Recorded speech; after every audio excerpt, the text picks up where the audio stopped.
But let me start by saying that and it's a very trite observation, that creativity and imagination are at the heart of any great advertising campaign.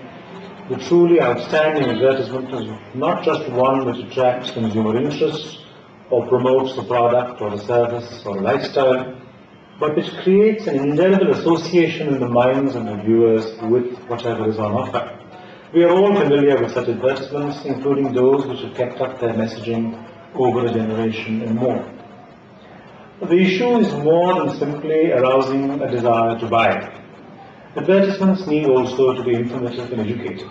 There is no place for untruthful or misleading messages. Consumers tend to believe implicitly in the authenticity of the message and are often led to making decisions involving the spending of a lot of money based on what they see or hear in an advertisement.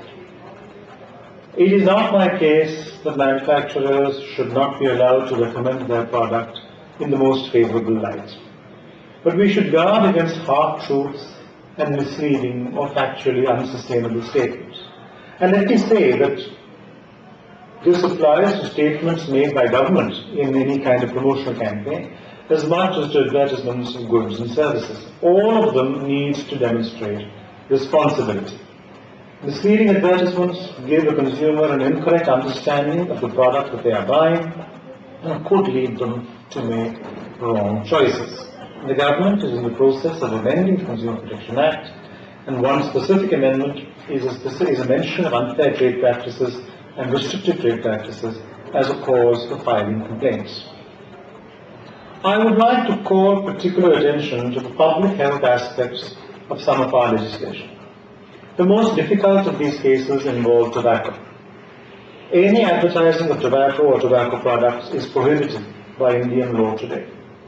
However, one often sees examples of non-tobacco products being advertised by a promoter who has tobacco interests, using the same logo and indirectly promoting the tobacco products. This is irresponsible behavior. We are also familiar with advertisements promoting the consumption of alcohol disguised as an accessory to a sophisticated lifestyle. In all these cases, the law can only do so much. We need an enlightened citizenry, a socially responsible industry. We also need some commitment from our popular heroes, film stars, cricketers, high-flying TV personalities to disassociate themselves from misleading and socially perverse advertisements. It is clear, therefore, that while regulation by law is important and necessary, self-regulation by the industry is even more important and likely to be more effective in the long run.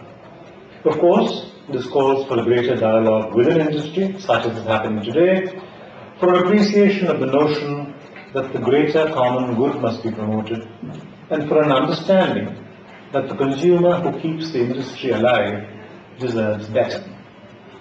The Advertising Standards Council of India is particularly well positioned to take a lead in this matter. Vaguely worded guidelines or well-intentioned advisories are not what are required. Firm commitments are required. This is particularly important in a country like India, where the visual media is hugely important, where newspaper advertisements, hoardings, mobile messages and TV commercials are possibly the only information the consumer has on any subject.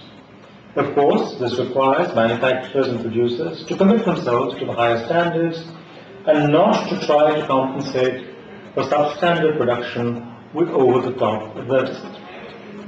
Government will still need to consider an institutional mechanism as we get a large number of complaints and misleading advertisements. But I would say it is a very solid reflection if it was only the law or the fear of the law which enforced good behavior. There is clearly a need for responsible behavior to exist even without the law. Taken together, self-regulation by the industry and institutional redress should cover the range of all potential complaints. But the role of the media is very, very important in that they can control misleading and false advertisements. I am as committed to free speech as anyone else, but one must recognize the responsibility that goes with exercising one's right to free speech. I do hope these and other issues will be discussed today My good wishes for a very successful field. Thank you.